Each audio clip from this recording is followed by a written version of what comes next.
The massive chamber of the Galactic Council glowed with soft blue light from the energy fields that powered everything within. Captain James Walker stood tall, his black uniform crisp and neat, as he faced the floating platforms where the council members sat. Their alien faces looked down at him with what he could only interpret as smugness. "And these are your weapons of war?" The High Speaker's voice boomed through the translation field. The ancient alien's long fingers gestured at the display table where Earth's military delegation had laid out their finest examples of human weapons technology.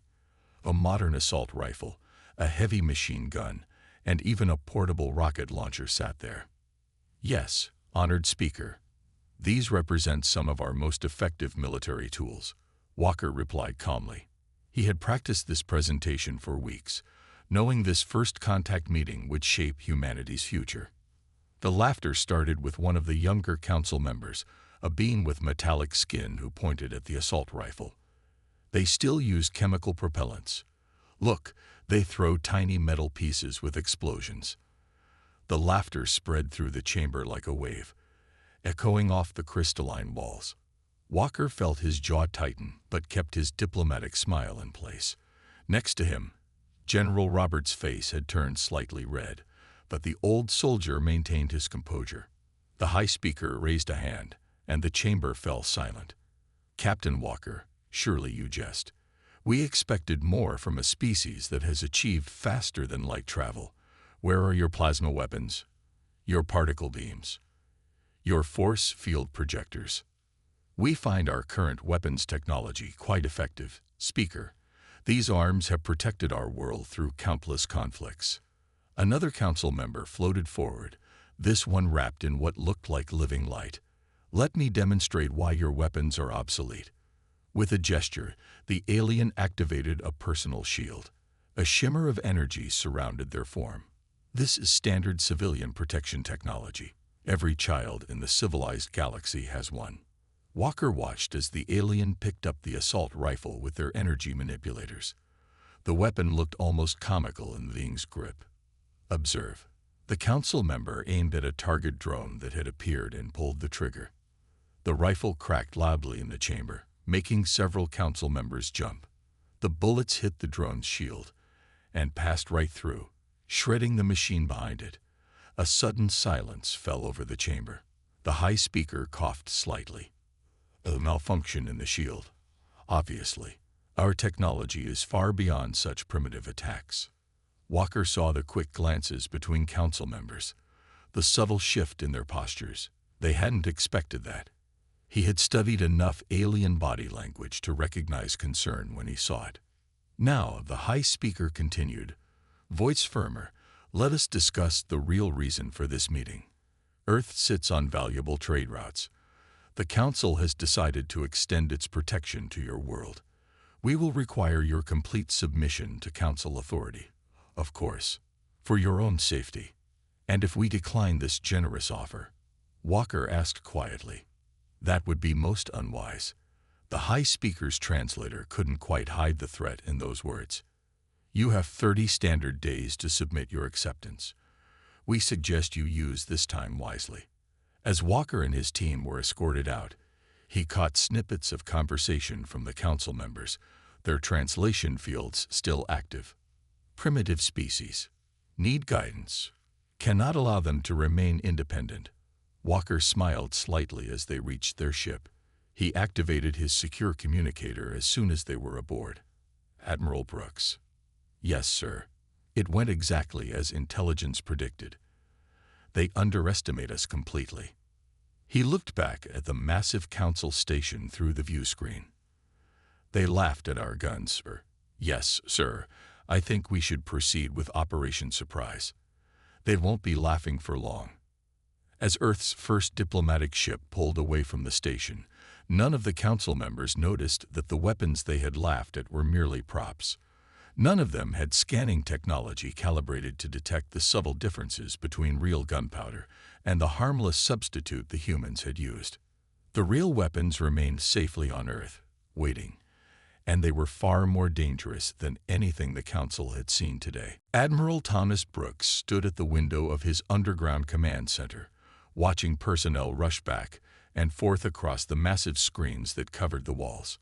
Earth's military forces were quietly preparing for what might be the biggest fight in human history. "Show me the intelligence report again," he ordered, turning to face the holographic display at the center of the room.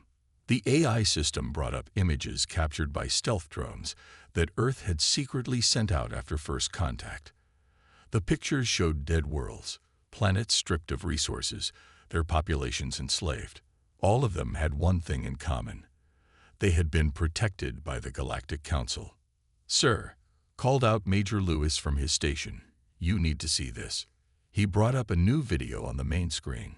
It showed a Council warship using its weapons against a test target. "Look at their shield configuration." Brooks moved closer, his eyes narrowing. The Council ship's energy shields flared bright blue as they stopped energy weapons, but something caught his attention. When space debris hit the shield, it passed right through. "They never developed protection against physical objects," Brooks said quietly. A smile spread across his face. "Their shields are completely focused on energy weapons because that's all they've faced for thousands of years." "Exactly, sir." Major Lewis pulled up more data. "Their entire military doctrine is based on energy weapons. They haven't faced a serious physical projectile weapon in over 10,000 years. They don't even consider them a threat." Brooks pressed a button on his command console. "Get me the weapons development team. Now." Minutes later, Dr. Anna Wilson's face appeared on the screen. Behind her, Brooks could see the massive shape of what looked like an old Iowa-class battleship floating in a secret underground dock. "Doctor, tell me you have good news," Brooks said. "Better than good, Admiral." Wilson's eyes sparkled with excitement. "Remember those old railgun projects we mothballed because they used too much power? We've adapted them for space combat. No recoil issues in zero gravity. And here's the best part.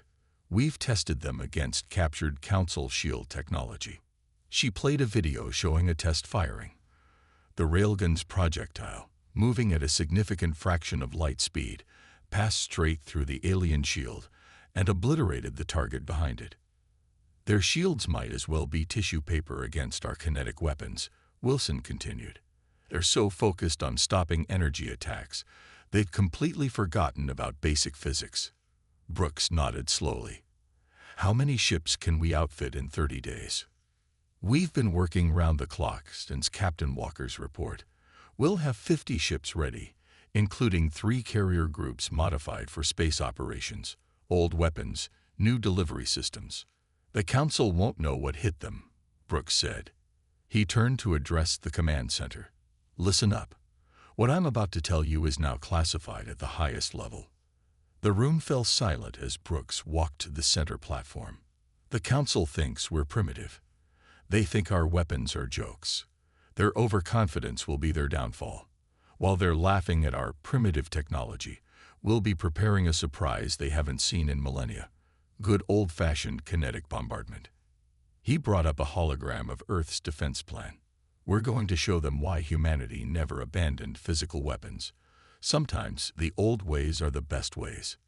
Major Lewis raised his hand. "Sir, what about their superior numbers?" "They'll be useless," Brooks replied with a grim smile.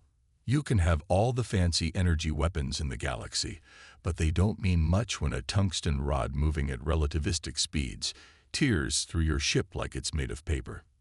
He looked around the room, meeting each person's eyes. "They gave us 30 days to submit. Instead, we'll use that time to prepare the biggest surprise in galactic history. Humanity will not bow. We will not surrender. And when they come expecting us to roll over, we'll show them exactly why you should never underestimate a primitive species." As the meeting ended, Brooks returned to the window. Somewhere up there, the Council was probably still laughing about Earth's weapons. Let them laugh, he thought. The old saying was true. Pride comes before a fall. and the Council's fall would shake the galaxy. The Council's peacekeeping ship descended through Earth's atmosphere like a giant silver arrow. Its shields glowed with blue energy, a display of power meant to intimidate. Below, at the designated landing zone in the Nevada desert, Lieutenant Mark Davis watched with his team of Marines, all of them trying not to smile. "Remember," Davis whispered to his men, "look scared, look primitive." The massive ship landed, kicking up dust across the desert floor. A ramp extended from its side, and out walked Commander Brightscale, the Council's chosen representative. The alien stood nearly 8 feet tall, his metallic skin gleaming in the sunlight. "Greetings, primitive ones," the commander announced through his translator.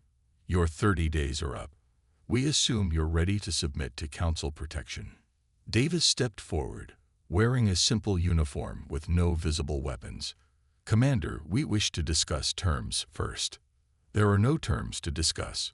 Brightscale gestured, and more Council troops emerged from the ship, each surrounded by their personal energy shields.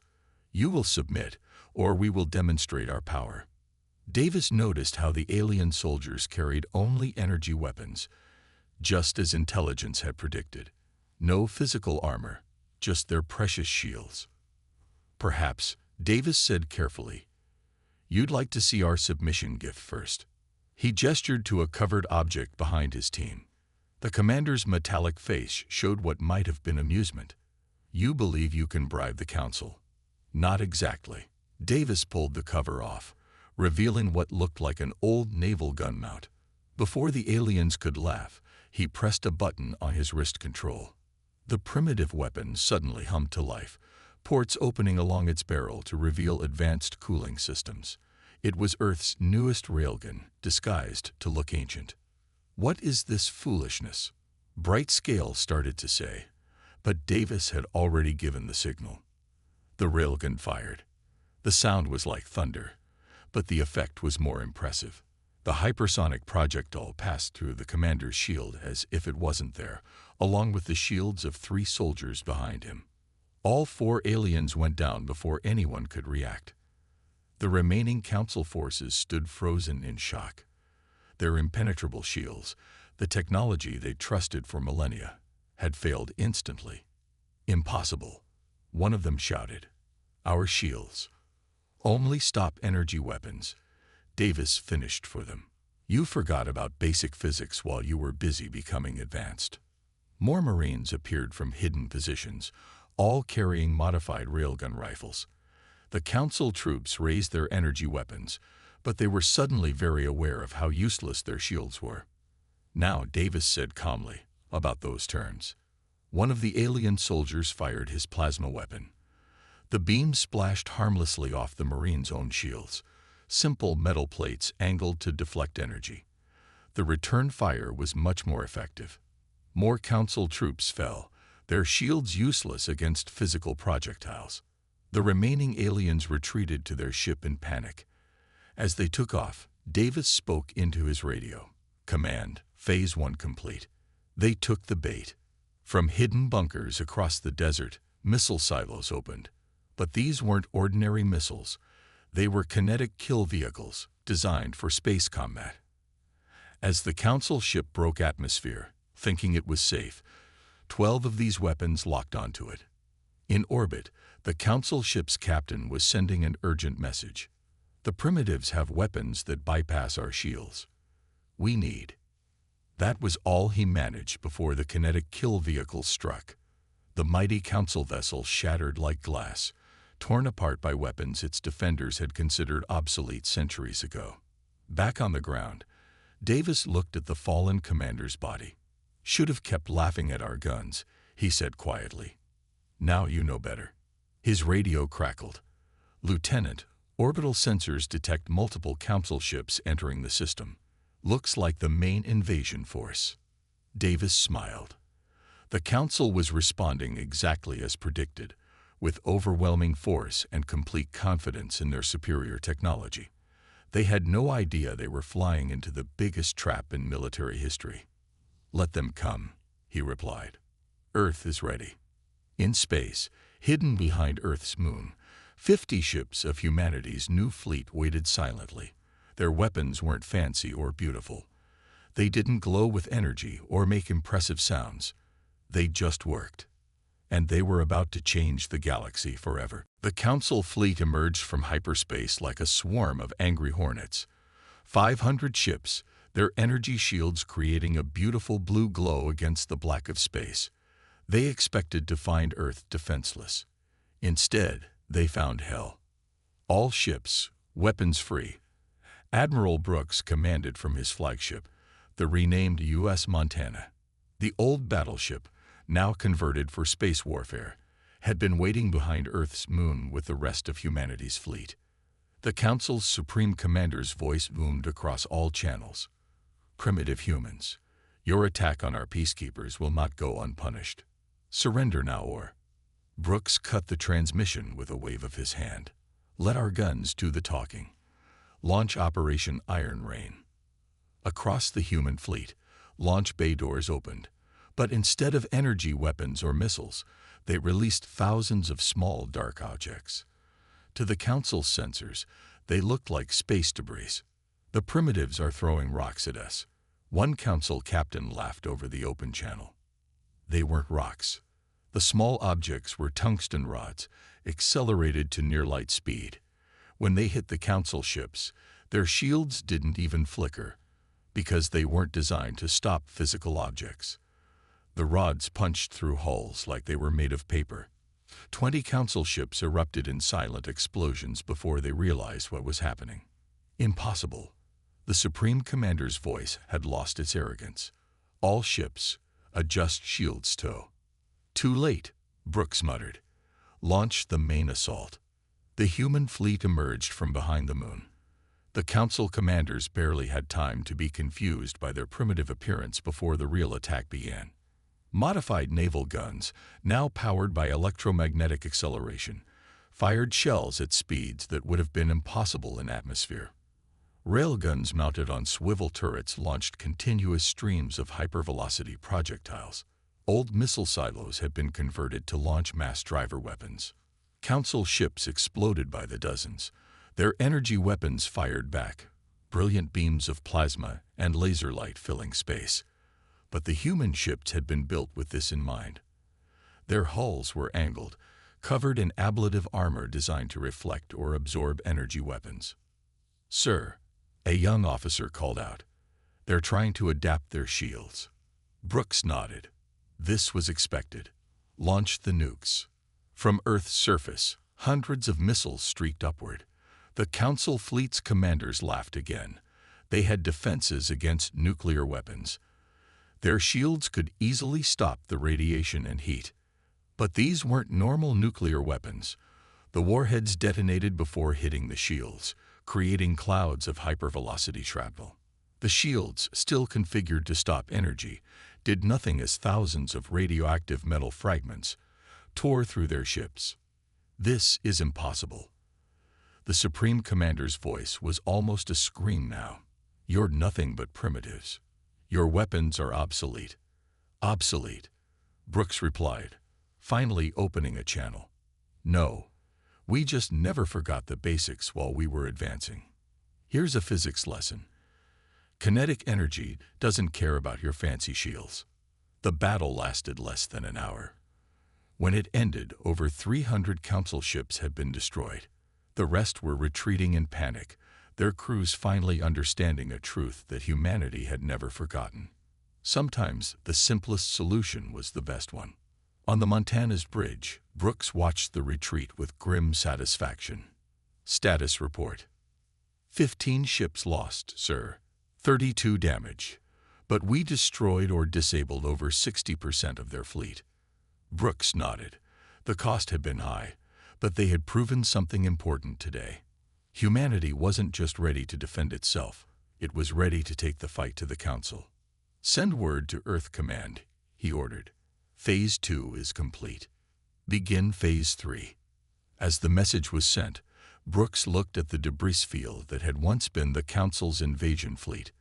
Somewhere in the Council's capital, they were probably trying to understand how they had been defeated by primitive weapons. Send one more message, Brooks added, to the Council. Tell them, your shields might stop energy, but they can't stop physics. This is just the beginning. The battle was over, but the war was just starting, and humanity had shown the galaxy something it had forgotten long ago. Sometimes the old ways were the best ways. In the silence of space, Earth's fleet began to move. They weren't going to wait for the Council to return. It was time to take the fight to them. Captain Lisa Reed stood on the bridge of the U.S. Armstrong, watching as her strike fleet moved through hyperspace. 3 months had passed since Earth's defensive victory, and now humanity was taking the fight to Council space. Approaching Council Colony System D-479, her navigation officer reported. Local name, New Glory. It's one of their major shipyard facilities. Perfect. Reed smiled. The Council had called humans primitive. Now they would show them just how primitive their tactics could be. The Armstrong wasn't alone. 20 converted cargo ships followed behind, each one looking like a simple merchant vessel. The Council's arrogance would be their downfall once again. They never thought to properly scan such primitive ships. Exit hyperspace in 3, 2, 1. The fleet emerged into normal space near a massive orbital shipyard. Dozens of Council warships were under construction, their frames gleaming with half-installed energy weapons and shield generators. They haven't raised their shields, Reed noted with satisfaction. Begin Operation Trojan Horse. The cargo ships opened their bay doors. Instead of trade goods, each ship carried hundreds of small, automated drones. But these weren't the energy weapon drones the Council used. These were based on old Earth cruise missiles, modified for space combat. Drones away, her weapons officer reported. The Council defense grid is. They're ignoring them. They think they're debris. Reed watched as the small drones approached the shipyard. The Council's advanced sensors were calibrated to detect energy weapons and shield signatures. They completely missed the simple radio signals controlling the human drones. All drones in position, ready to begin attack run. Reed took a deep breath. Execute. The drones activated their engines simultaneously. Before the Council defenders could react, they slammed into the unshielded shipyard. Their primitive chemical explosives might have seemed laughable to the Council, but they worked just fine against exposed hull plating. The shipyard erupted in a series of explosions. Partially completed warships shattered, their expensive energy weapons and shield generators destroyed by simple kinetic impacts. Council ships responding, her tactical officer called out. 5 destroyers moving to intercept. Launch second wave, Reed ordered calmly. Show them what else we brought from Earth's history books. The cargo ships released their second surprise. Space mines. Based on old naval designs, they were simple metal spheres filled with explosives and covered in magnetic clamps. As the Council ships approached at high speed, their shields still configured for energy weapons, they flew right into the minefield. The results were devastating. Council ships, their hulls torn open by primitive explosives, began to drift helplessly. Their energy weapons fired wildly, but hit nothing. The human ships were using simple thrust maneuvers, tactics forgotten by the Council's AI-driven targeting systems. Ma'am, incoming transmission from the colony. Put it through. A Council administrator appeared on screen, his metallic face showing what Reed had learned to recognize as fear. Please, we surrender. We never expected. How did you? You should have studied your history, Reed replied. Humans have been fighting wars for thousands of years. We learned a long time ago that sometimes the simplest solution is the most effective. As her fleet secured the system, Reed sent a message to Earth Command. Phase 1 of Operation Retribution complete. Moving to Phase 2. The capture of New Glory was just the beginning. Across Council space, more human fleets were emerging from hyperspace. Each one carried weapons that the Council had dismissed as primitive, obsolete, or laughable. They weren't laughing anymore. In her private quarters later, Reed looked at an old photo of Earth's naval vessels. The Council thought humans were stuck in the past because they still used physical weapons. They didn't understand that humanity hadn't kept these weapons out of tradition. They'd kept them because they worked. Her comm unit beeped. "Captain, we're detecting more Council ships approaching through hyperspace. Looks like a major response fleet." Reed smiled. "Good. Let them come. Set up the gravitational mines and prepare the kinetic launchers. Let's show them some more primitive warfare." As her crew prepared for battle, Reed thought about how the Council's dismissal of human weapons had led to this moment. They had spent so long advancing their technology that they'd forgotten the fundamental principles of warfare. Sometimes the best weapon wasn't the most advanced. It was the one your enemy didn't expect. And humanity had 10,000 years of unexpected weapons to share with them. The Council prison world of Base 7 was supposed to be unbreakable. Its energy barriers were the strongest in the galaxy. Its automated defense systems were state-of-the-art. And yet, Major Tom Miller watched through his binoculars as those perfect defenses failed against the simplest of weapons. "Begin Phase 2, he whispered into his radio. Across the rocky surface of Base 7, hidden rebels from a dozen different alien species moved forward. Each carried human-made weapons, simple rifles, grenades, and portable rocket launchers. The Council guards laughed when they first saw these weapons. They weren't laughing anymore. "Main gate breached," came a report from his alien allies. The metal-cutting charges worked perfectly. Their energy barriers didn't even detect them. Miller smiled. The Council had built their prisons to stop energy weapons and high-tech attacks. They never expected anyone to use simple explosives to cut through the metal around their force fields. "All teams, move in," Miller ordered. "Remember your training.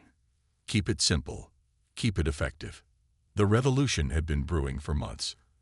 Ever since word spread about how Earth had defeated the Council's invasion fleet with primitive weapons, oppressed species across the galaxy had been reaching out to humans for help. Inside the prison complex, chaos erupted. Council guards fired energy weapons, their shots missing as the rebels used basic cover tactics, something the Council had forgotten about during centuries of energy shield warfare. "Sir," one of his surgeons called out, "look at the prisoners." Miller turned his binoculars toward the cell blocks. Thousands of prisoners were breaking free. The Council's energy barriers, designed to stop energy weapons and advanced technology, couldn't detect the simple metal tools the rebels had provided. "Main control room secured," another report came in. "You were right, sir. They never expected anyone to use a simple battering ram against their door. Their shields only covered energy attacks." The Council's response fleet arrived exactly as predicted. Their ships descended from orbit, weapons charged, shields glowing with energy. "Now," Miller ordered. From hidden bunkers, rebels fired surface-to-space missiles. Not advanced guidance systems or energy weapons, just solid fuel rockets carrying simple warheads. The Council ships, their shields still configured for energy weapons, were torn apart. "Send the signal," Miller commanded. "Tell the other prison worlds. It's time." Across the galaxy, the message spread. On 100 worlds, oppressed species rose up against their Council overlords. They didn't use advanced technology or energy weapons. They used the simple, effective weapons that humanity had taught them to make. In the prison's command center, Miller watched the security feeds. Alien rebels moved with military precision, using human combat tactics. They took cover, used suppressing fire, and advanced methodically, all concepts the Council had forgotten over millennia of relying on energy shields.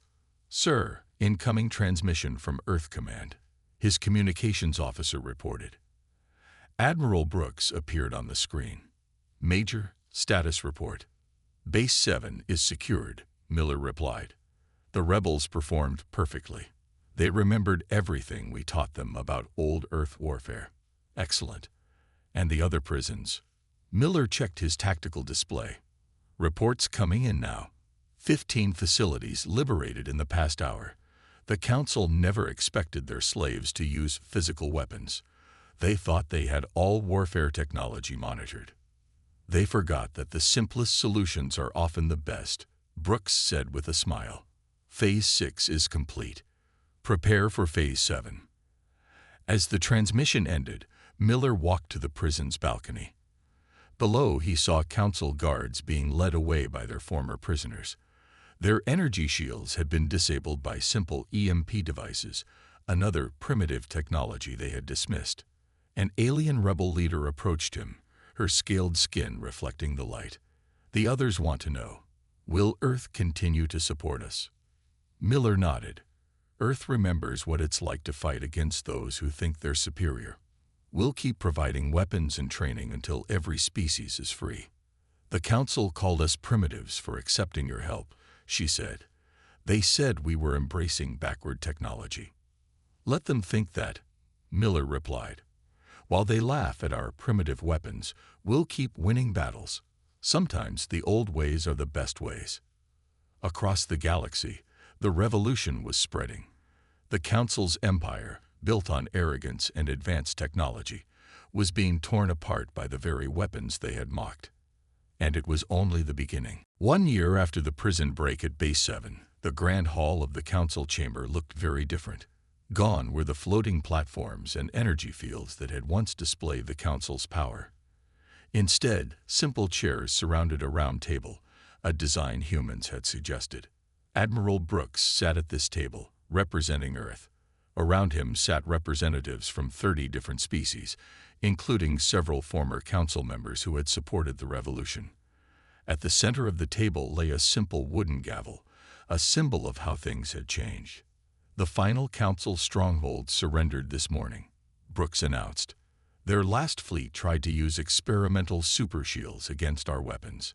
A former council member, now an ally, shook his head. Let me guess, you used something simple to defeat them. Brooks smiled. Fishing nets.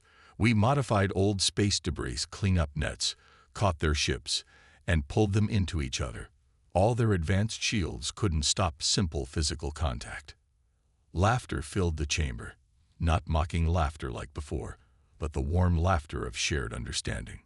To think, said the representative of a newly freed species, they spent millions of credits developing better energy shields, when all they needed was basic armor plating. The meeting moved on to more serious matters.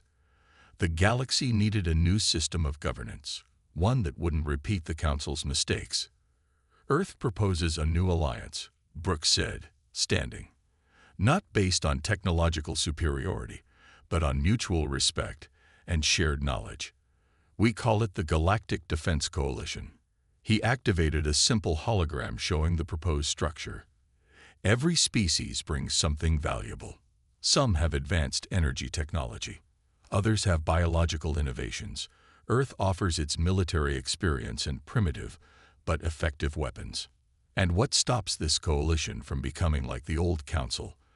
Asked a skeptical representative. Brooks picked up one of the human weapons that had changed the galaxy, a simple rifle. This does. We make sure every member world keeps the ability to defend itself. No more technological monopolies. No more looking down on primitive weapons. Everyone has access to both advanced and basic technology. The vote was unanimous. The new coalition would ensure no species could ever dominate others through technological superiority alone. After the meeting, Brooks walked through the station's halls with the former council member who had supported their revolution. I must confess something, the alien said. When I first saw your weapons, I laughed too. Now my people are learning to combine our energy technology with your physical weapons. The results are impressive. Brooks nodded. That's the point. No single approach is perfect. The council failed because they forgot this simple truth. They reached a window overlooking Earth's new shipyards. There, vessels from every coalition species were being fitted with both energy and physical weapons. Simple but effective designs merged with advanced technology. The Council's biggest mistake wasn't underestimating human weapons, Brooks said. It was forgetting that innovation never stops. They thought they had reached the peak of military technology. They stopped looking for new solutions, or in our case, old solutions that still worked. A group of alien cadets passed by, carrying both energy rifles and traditional firearms. The sight made Brooks smile. The galaxy was changing, becoming something better than the Council had ever imagined. His communicator beeped. "Sir, we've detected unusual signals from beyond the galaxy's edge. Possibly extragalactic visitors." "Alert the Coalition," Brooks replied. "And make sure our welcome includes both advanced sensors and good old-fashioned guns, just in case they need a physics lesson too."